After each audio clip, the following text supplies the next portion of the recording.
And the final piece is, okay, so if we don't want our past to create our future, then the real question is, if you identify who your parents were and who you used to be also personally, you have to take full ownership and responsibility of everything in your life, good and bad.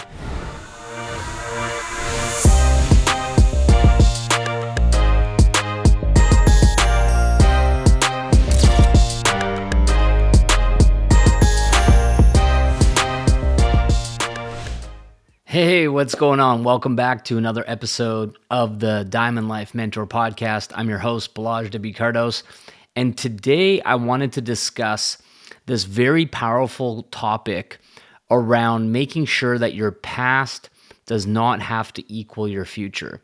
And what I'm talking about here is that when we look at our lives and we look at people that we know, our family, our friends, our coworkers, there is one of two types of people.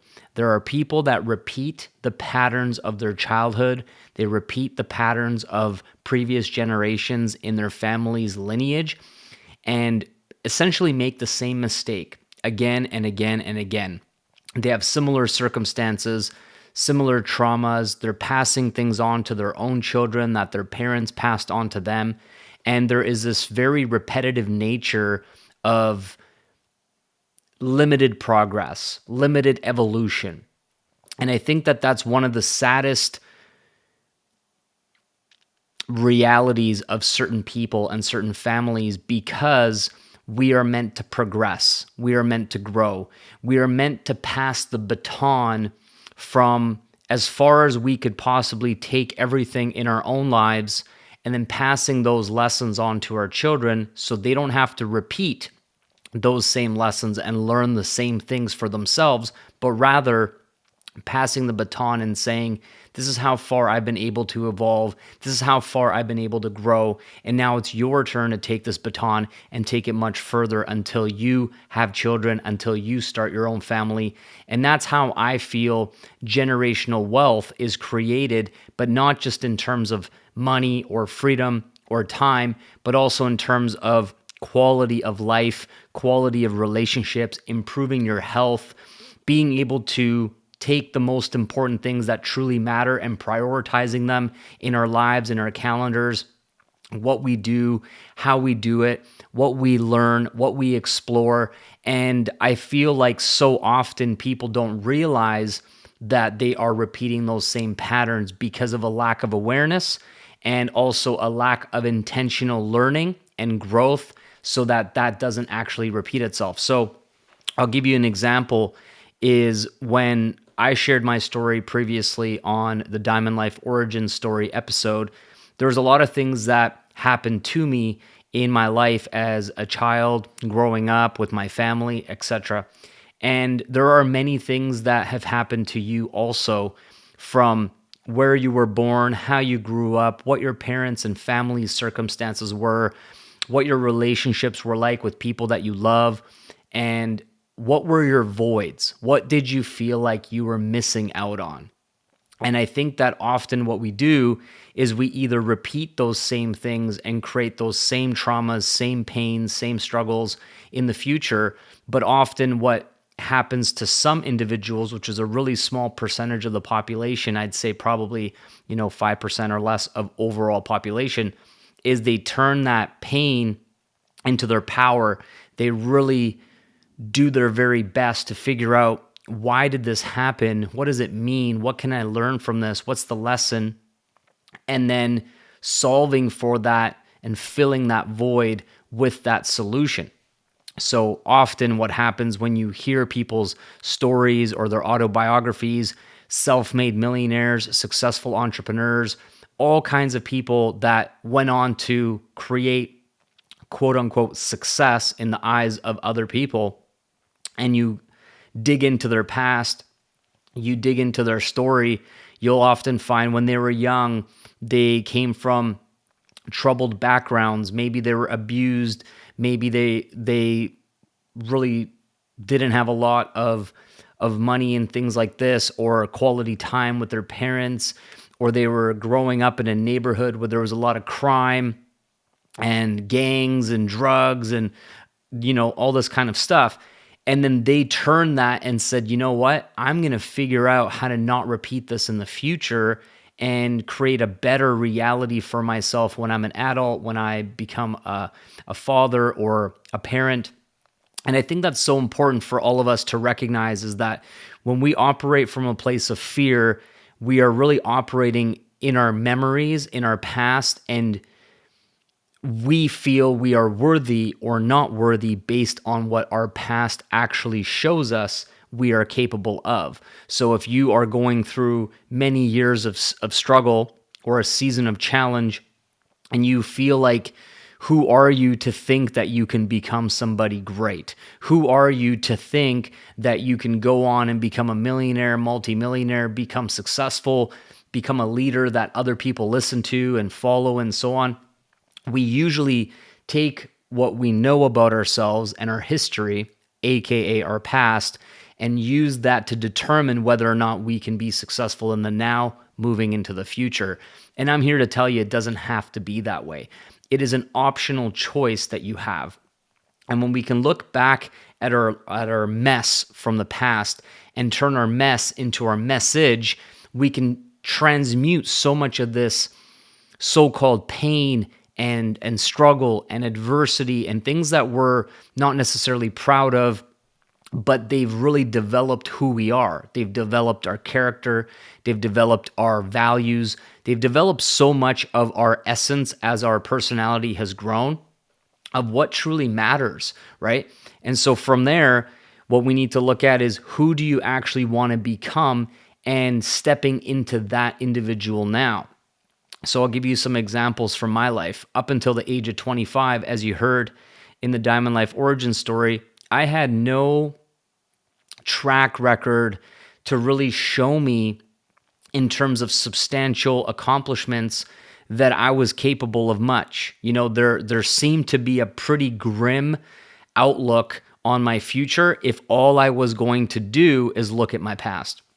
But what I encourage you to do right now is flip the script on this and completely reframe it, so you build yourself up and you actually focus on the parts of your past that you showed signs of greatness. You showed signs that you were capable, that you were ambitious, that you were motivated, that when you put your mind to something, you were able to actually make that happen and achieve that goal. And there are so many examples of this in your life, and there are so many examples of it that I had to find in my life. And it could be things that we think are insignificant or kind of silly or small. For example, you might have had a homework project when you were in grade school, and you were really passionate about it, and you put your best effort forward. You stayed up late, you got creative, you problem solved with some other people in your class, and you put together this epic project for school. And there was this little glimpse of passion during the time that you did that project. That's one example. Or maybe there was like some sports activities where you were training and practicing and going out into the driveway, shooting hoops when it was getting dark in the summer, and trying to improve your skills. And you did that.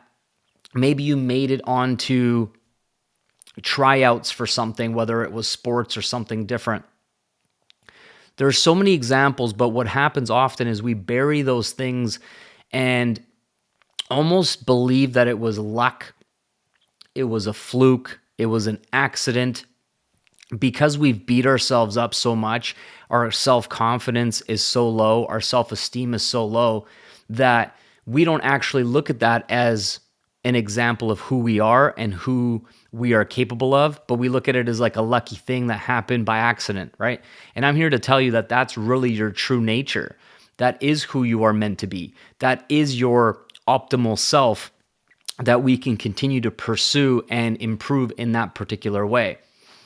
So make a list. This is a fun little exercise that you can do, and I call it the list that gets you right back into your highest self, essentially. So make a list of all of the things that you're proud of yourself for, all of the things that you can remember, that you can think of, whether you got the job, you asked someone out on a date and they said yes, maybe that's how you found your current partner and spouse. All the things that seemed unlikely, like the odds were stacked against you, but you did it anyways. You had the courage to step up, to try your best, and things actually worked out for you and you did achieve it, right? It's like having a winning record or a losing record. Most people are focusing on the shots that they took that they missed. And they're like, well, I suck because I missed the game winning shot. Instead of focusing on the times that you nailed the game winning shot and looking at your averages, like, okay, every 5 times that I attempted something, 4 times went my way and 1 time didn't go my way.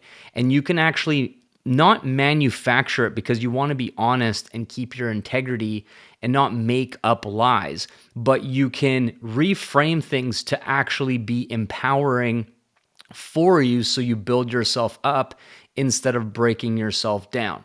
It's quite as simple as taking all the things that you think are wrong about you or not as good as other people about you and actually reframing it and saying, like, I'm actually unique. I'm a genius and I apply my wisdom and I know that I'm capable. I know that I can do something. I know that I'm one of a kind. I'm God's highest form of creation.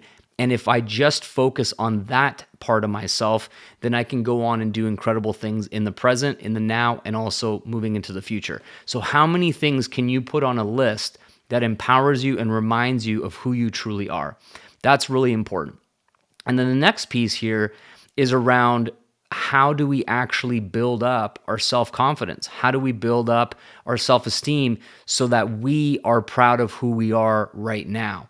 And a really big part of this is your integrity with yourself, your integrity with saying and doing what you said you're going to do. So it can start off with very small things, and it could be simple daily acts like waking up in the morning and making your bed, as an example, or brushing your teeth, or going for a 45-minute walk, or getting in 10,000 steps per day, or drinking, a gallon of the best water in the world every single day. Those are little habits that you can control and measure. And as you continue to complete them, even on the days that you don't want to, you don't feel like it, but you do it anyways, it actually builds up this reputation you have with yourself of when I say it, whether it's a promise to someone else or a promise to myself, I'm going to do it. And this starts to build up this character trait that you are trustworthy, you are reliable, you are somebody that other people can also depend on, but you can depend on yourself. And this is part of transforming who you can become as opposed to dictating that, oh, in my past, I was a loser. In my past, I abused drugs or drank alcohol or I partied or I was reckless with my money, or I didn't treat people well or right, or I was a bully, or any of the things that you may have done at one stage in your life in the past does not have to dictate who you are now and who you can become. And when you not hide from your past, but you actually use it as part of your story that, hey, look, even someone like myself can become great. Even someone like myself can turn my life around. And a lot of you right now are hiding from certain things in your past, but it's still coming up and sabotaging you in your current businesses, in your current goals, because you kind of haven't owned it, admitted it, and then overcame it by saying, it is what it is, but I'm no longer this individual. And there's a humanness to that, right? There's a lot of relatability to that. And so no matter what your darker parts of your history or past are, or whether it's generationally passed down, like, for example, often you will see that alcoholism and drugs or those kinds of things are being passed on from our parents and our grandparents, and it's a generational thing. But then in some cases, what you see is that, let's say there's 2 siblings in a family that has like alcohol problems. One of the siblings will say, I'm never touching the stuff because I don't want to be like my father, and I see what has happened to him and how he treats me and how he treats my mom or whatever, right? And then the other sibling is like, well, my dad always did it, so I'm going to do it also. So very similar circumstances, but a very different approach. One of them is saying, I'm not going to let my past dictate my future. And the other one says, well, my past has to equal my future because that's just all I know. And it must just be that way. And so in your life, you have to be mindful of this, where if you grew up, in a poverty, in a low income household where money was an issue, there are for sure 100% some limiting beliefs that you have about money, some lack of financial literacy and awareness that you have for sure. Every single person has that. And what happens is that if we don't embrace it and go into the fire or go directly into this place that is uncomfortable, there's never going to be a way for you to overcome that. And so you might think to yourself, well, I'm not the same as my parents when it comes to money. In fact, you most likely probably are, and you don't even realize it. Like, you probably have similar spending habits, or you probably have a way to self-sabotage yourself from not earning more income, or you have a way of making excuses around the skills that you need to develop to actually be able to go and get yourself into a different financial bracket and create more freedom and things like this. So you have to be very mindful of, like, how are you repeating patterns, and have you truly broken those down and broken through? And a real easy way to be able to notice this, and something that I do myself, is I pay attention to my annual growth. And so when you look at your life, how similar is last year and the year before and the year before and the year before to where you currently are in different aspects of your life? When it comes to your finances, are you earning the same amount of money? Has it been going up? Have you been learning more about it? Have you been changing your priorities around what you're doing with your income, how you're growing it, how you're saving it, how you're multiplying it, and all these types of things? Or is it very repetitive, like every year is the same, I do the same thing as last year, I'm stuck in my little bubble, I'm super comfortable with what I do, I don't really focus on growth, I don't really focus on learning new things? And that is a clear indication that you're falling into this pattern of most likely something that you witnessed your parents or your family experiencing as well, where there was this redundancy of, it's the same old, nothing new, repeat the same week, repeat the same month, repeat the same year, and you're just getting older. And I think that for me, when I look back on me being introduced to personal growth, personal development, understanding myself, and actually embracing this unknown of, like, who am I? Why do I do what I do? Why do I believe what I believe? Why am I the way I am when it comes to these different elements of life in general? And by asking those tough questions, I sometimes found tough answers. I found things that were shocking and not what I wanted to find.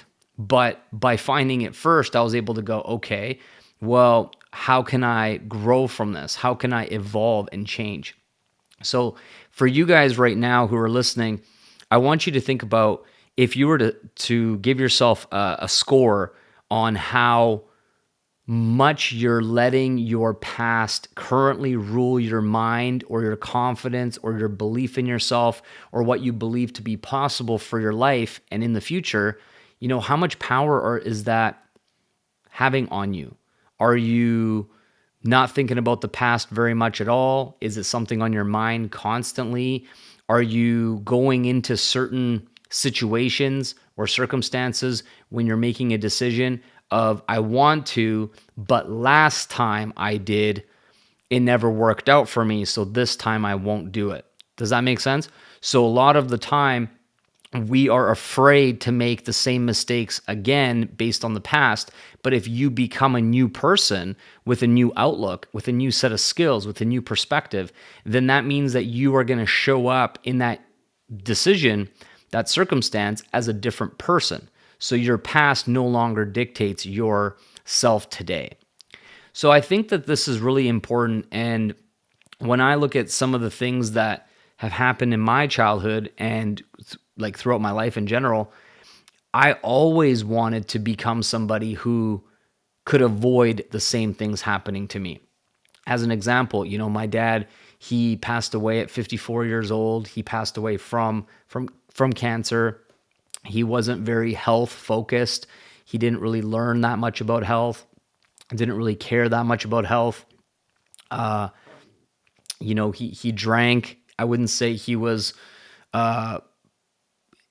like full on abusive or anything like that, but it was definitely like a regular habit, addiction or something like that, where he drank a lot.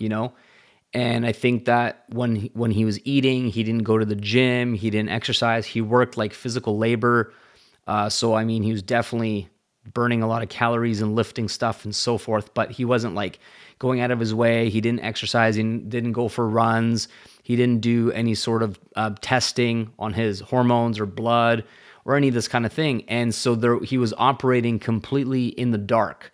He didn't know anything about what was happening in his body. And of course, if something was going on below the surface, under the hood, it was going to end up showing up in symptoms. And a lot of the time, that's like past when you can really make a change. So the reason I'm sharing this with you is because as soon as I started making money in my business, I knew in my mind that I wanted to invest into understanding my body, understanding what was going on under the hood.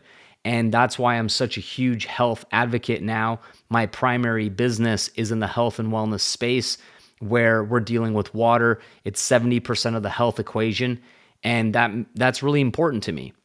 And then at the same time, we eat the healthiest foods, we read labels, we avoid junk as much as possible. I mean, don't get me wrong, we don't have a perfect diet where we never have junk food or fast food or restaurant food or whatever, but it's very minimal. And even there, we're investing in higher quality foods, going to higher quality places, and all of that. We eat grass-fed, organic foods, organic everything, and we just really take care of ourselves. We exercise every single day.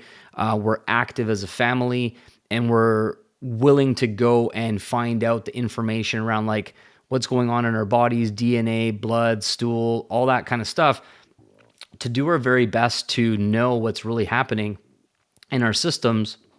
And a lot of that has to do, for me personally, because my dad did the opposite. And so I could do the same as him, which is what a lot of people do, and not care, don't read labels, don't eat organic, drink a lot, don't go get testing done. And that's literally, in my case, would be the exact same thing my dad did. And I would just repeat the past into my life and then pass that on to my children. When my daughter was born, she was almost born, she was 6 months old, I actually had this moment of, oh my gosh, I am repeating what my dad did. I wasn't training. I wasn't working out. I didn't have a strength and conditioning coach. I was making excuses about lifting weights. And my daughter was a few months away from coming into this world. And I had that moment of like, oh my gosh, if I don't make a change now, then I will continue to fall into this trap of I'm too busy. I don't have time. I'll do it later. I'll do it tomorrow, and so on and so on. And so that was a huge driving force for me. And at the time when I told my wife I'm hiring a strength and conditioning coach, she was like, now? Are you serious? Like, we're going to be in over our heads when the baby's born, and it's going to be like 24/7, full time, etc. I'm like, I understand where you're coming from. She's like, you didn't do it this whole time. Like, why now? And I'm like, because if I don't do it now, then it's going to be an even easier cop-out excuse to not do it for another year, 2 years, 3 years, or potentially ever, and fall into the dad bod trap and the excuse trap and all that. And so I was like, no, I'm going to do it now. It's an hour a day, and the rest of the day I'm available for parenting stuff, being a dad, helping you, whatever the case is. And she's like, okay, fine. And it was the smartest, best decision that I made for myself and my daughter and my wife and my family in a really long time, because I prioritize myself first thing in the morning, and then it sets me up for success the rest of the day. I've lost like 40 pounds. I'm stronger than ever. I look great. I feel great. I'm healthy. I got all my biomarkers, all my testing done. Everything's checking out to be like I'm in optimal health and vitality, right? So that's one example. So for you, were your parents a sign of health and wellness and fitness? Were they in shape? Did they have low body fat percentage? Did they go get testing done? Did they take care of their bodies or not? Because if they didn't, are you? because most likely you aren't also, and not even realize it just because it was never in your awareness. What you saw growing up did not show any signs of health, fitness, just like for me. And so you have to decide, are you going to repeat your past, or are you going to transmute it and turn it into your power and actually become the opposite of what you've known, right? And then another major one is around money and time. These are the two major excuses that everybody has. If you pay attention to conversations with other people and they're not making enough money and their mindset is around lack and scarcity, every 5 seconds there will be some kind of comment around money. And once you become aware of this, it's actually quite annoying to be around a lot of people, or like majority of people, because you can't like unhear it. It's just money, money, money, money. You can get a deal. You should buy this. You should start this business. You can make more money. Be so smart. It's constantly every single thing that could be talked about in just regular life somehow comes back to money. It's so expensive, talking about celebrities' money, talking about this person's money. It's just money, money, money, money, money, right? And when you notice it, you're like, oh my gosh, this is such a lack and scarcity thinking. And you can tell how much money as a topic is dominating this person's mind. It's on their mind constantly. That's why it's going through this money filter. And then at the exact same time, you're going to get the people who don't have time. I can't because I'm working. I can't because of this. I'm so busy. I'm running around. I got so much stuff going on. And a lot of what happens with those types of individuals is that they were programmed and conditioned when they were young that their parents were always busy, right? It was this pride of hard work and busyness. But that doesn't actually make you productive, and it doesn't make you necessarily happy. Being productive does give you purpose, and it does feel really good. But if you're always constantly busy, it's like you don't have time to think, you don't have time to breathe, you don't have time to like integrate stuff and take a pause and just kind of see what's going on around you. And people are moving at too fast of a pace that it's almost like they're rushing to get to the finish line, but the finish line is when we die. So like you're literally rushing and being busy to go and die. That's what is actually happening. But a lot of the time, people don't realize that they're doing this because they're like, I gotta be busy, I gotta work long hours, I gotta make more money, I gotta pay my bills off, I gotta put money in the savings, and it says rush, rush, rush, rush, rush, not realizing that they're rushing out of the joy and the season that they're in. And the thing that is really eye-opening is that your energy, your vitality, the age that you are right now, some of the things that you're capable of doing is not forever. And in the moment, we don't think about that. I'll give you an example. So right now, if you're a younger age demographic, you have the ability where you don't have pain in your body, okay? You don't have knee pain, back pain, joint pain, arthritis, so on and so on. And so you literally have the ability to get up right now off of your seat, or maybe you're at the gym right now or going for a walk or something like that, but you have the ability to run, okay? If you're, disabled or whatever, then that does not apply to you in the same way. But if you're just like not disabled and you're able to not have pain, you're not injured, you have both arms and both legs, etc., you have the ability to run. But how often do people run?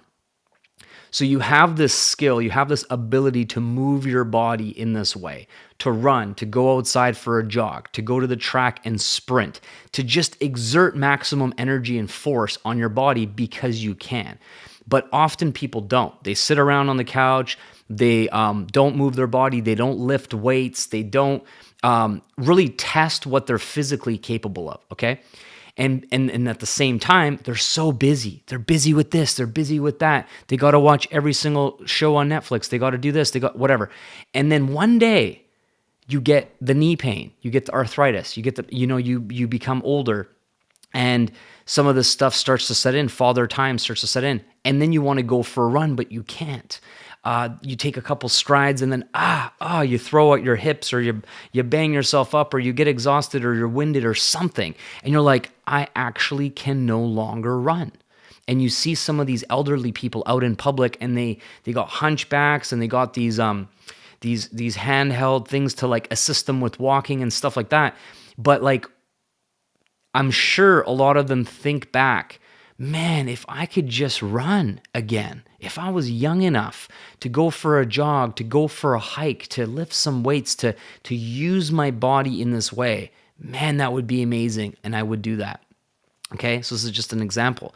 And so money and time are often these major diseases of our life because we let them rule us. The lack of money, the lack of time. This is why I'm so passionate about my podcast and about what I do in my business and my mentorship and my coaching. Is, to me, I feel like freedom is the ultimate currency, which is what I talked about in the last episode. And inside of this concept around freedom, it allows us to make sure that we are not repeating the same patterns from the past. And so I think it's so important for you to look at your relationships and be like, how similar is my marriage? How similar is my relationship with my children to what my relationship was like with my parents? What my parents' relationship was like with each other? Does that make sense? So you're actually auditing how similar is it and looking at it and going, are there similar tendencies that are negative that are happening again? And I'm just not doing anything about it. I'm not learning about it. What about with money? You know, when you were a kid, what were some of the things that your parents said to you about money? You know, we can't afford this. It's too expensive. Put that back. Blah, blah, blah, blah, blah. You only got like a toy or a gift on maybe a special occasion or a holiday, so on and so on, right? There's so many different nuances we can get into. But now, are you saying the same thing to your children in those same environments because that's what you know? What about holidays? What about vacations? What about quality time together? How are you acting?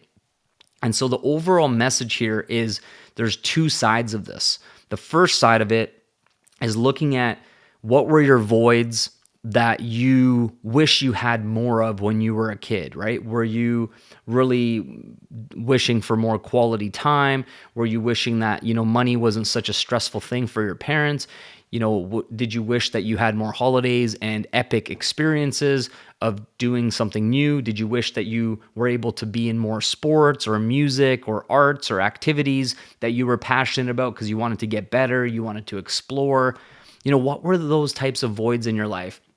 And then really analyze okay, what were some of the beliefs that I was taught in different aspects of relationships, health, fitness, money, investing, saving, traveling, holidays, all these types of things. And then look at that. Is that still what you believe today? Are you repeating the past over and over and over again in your current reality? Because if you are, that's a huge opportunity for you to double down and actually start to make those adjustments, make those pivots. Because one of the things that I see a lot in what I do with my Diamond Life Mentorship Program is that people start to make a new decision. As an example, they grew up in a family of a 9-to-5 type of schedule or job, or maybe their parents were always working, etc. So now they've started a freedom-based online business. However, they are not able to have results in their freedom-based online business because simply investing in a business opportunity isn't enough for you to see results.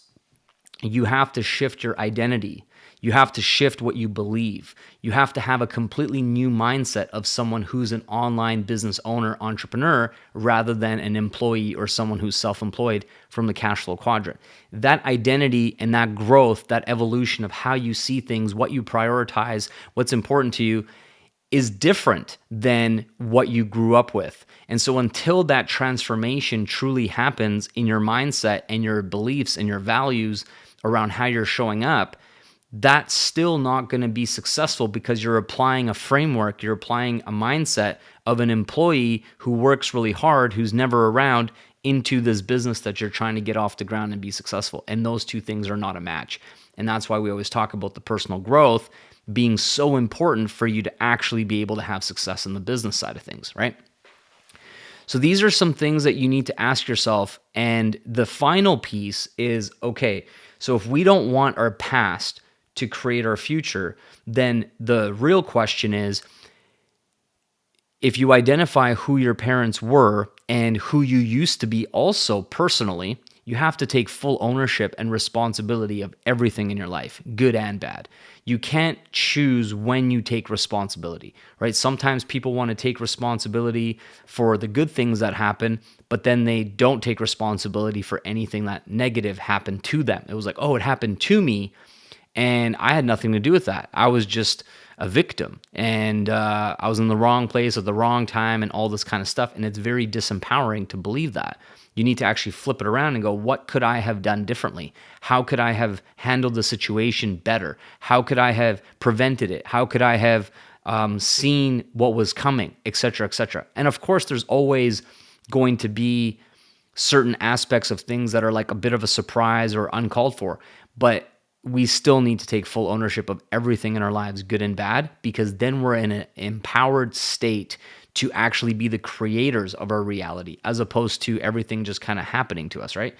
So then we need to look at, who do we want to become that resembles, that is a good indicator of creating a future that I could be proud of, that could be really fulfilling for myself, for my children, for my spouse, my family, my community. And what do those character traits actually look like? Take a piece of paper, right? The first exercise from today's episode is make a list of all the things that you're proud of yourself for at one point or another. You know, it could be accomplishments, it could be things that you did the right thing, where, like, let's say you found somebody's purse and it had a bunch of cash in it, and you went out of your way to like return that to the rightful owner. You were a good, kind human being that did the right thing. That's just an example. You could have got the job, got the girl, got first place in some sports tournament. There's so many things that you can put on there that you're like, I'm really proud of myself for that. You know, like, I showed that I am capable. I showed that there's a lot of potential in myself and what I can accomplish, and so on, right? It doesn't have to be all accomplishments and achievements, but there's probably quite a few things that you've not thought about, you've not focused on, you've made it feel as if it's not a big deal and it's irrelevant, when it actually is a really big deal. It's like a resume of you being your best self, right? So making a list of that. Then the next exercise that I want you to do is, if you could literally reimagine who you are from a level of character traits, something that you admire in others, that also exists within yourself. It is most likely something you can develop in some capacity. Of course, you also have your natural God-given abilities and strengths that you're good at, that you're passionate about, which is more like your purpose in this life, to grow and really cultivate those areas where, like, I really love XYZ. You know, for me, I love speaking, I love inspiring, I love leading people, I love changing people's lives, I love showing them how to create freedom and coaching them past some of their own blocks. These are all things that I really love to do. So I'm continuing to put in energy and put in effort to improve in those areas. And after that, once you identify the identity and the character traits of who you want to become to create a brighter, more amazing diamond life future for yourself, the next piece is, what are the habits? What are the daily method of operation that this individual would do? You know, for you to be a healthy person, for you to look your best, feel good naked when you're, after you're exercising and all this. What does that look like for you in your day-to-day life? What are you doing every single day to make sure that that is part of your routine, part of your habits, to create that identity? So if you used to be unfit or overweight or fat or whatever, sick in the past, that doesn't mean you have to be those things for the rest of your life. You can have that transformation. If you were broke and struggling financially and in debt, or maybe you still are right now, that doesn't mean that you have to be broke and in debt and struggling for the rest of your life. You can change right now. You can start making new decisions and new choices that leads you to a much different future than your past, okay? And then same thing when it comes to your relationships and your family and your quality time and your level of freedom and what you prioritize to be important for yourself. Just because you've always done it one way doesn't mean you have to keep doing it that way, right? The only constant is change. Things are always evolving. Things are always changing. But are you? Are you changing? Are you growing into a more positive version of yourself? Or is it just super predictable? Like, oh, yep, Balazs is just Balazs. He's always been Balazs. He's never changed. He's never gotten better. He's never improved. And that for sure is not true about myself personally. Make sure it's not true about you as well. And then lastly, it's like, what are you committed to long term to ensure that you're giving yourself a long enough runway to become this individual? Because it will take time. It's not an overnight transformation, right? My coach Chris, he talks about there's this phenomenon with the 666 rule that you need to literally be able to overcome 6 days, 6 weeks, and 6 months of resistance to any new thing that you're trying to become. So if you're wanting to get in shape, for example, you're going to be gung-ho and inspired and super jacked up for the first 6 days, and then there's a huge likeliness that you fall off. You're sore, you're tired, you binge eat food, you fall off track with your diet. And so the first 6 days is a really big test. Now, if you get past that point and you bounce back or you don't fall off track, it's like awesome. You keep going, you're in 4 weeks, 5 weeks, you're like, man, I got this. I'm a new person, I've transformed.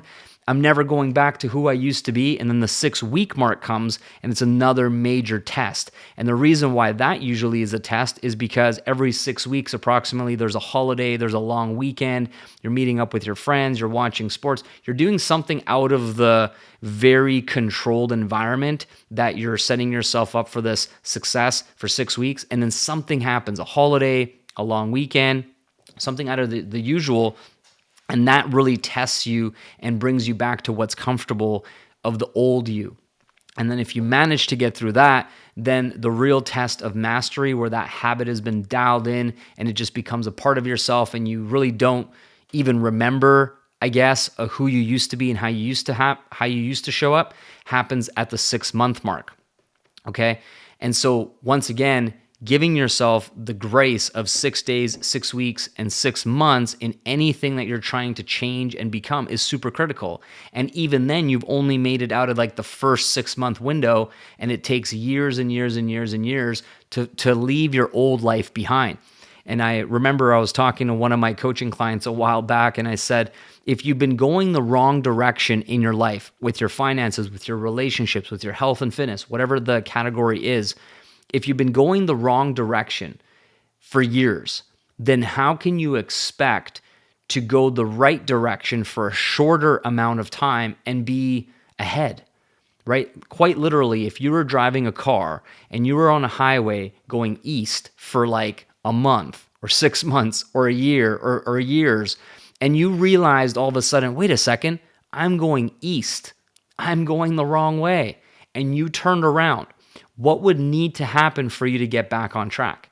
Well, you would need to travel the correct direction for the same amount of time, the same amount of distance as you went the wrong direction, just to get back to break even, just to get back to the starting point.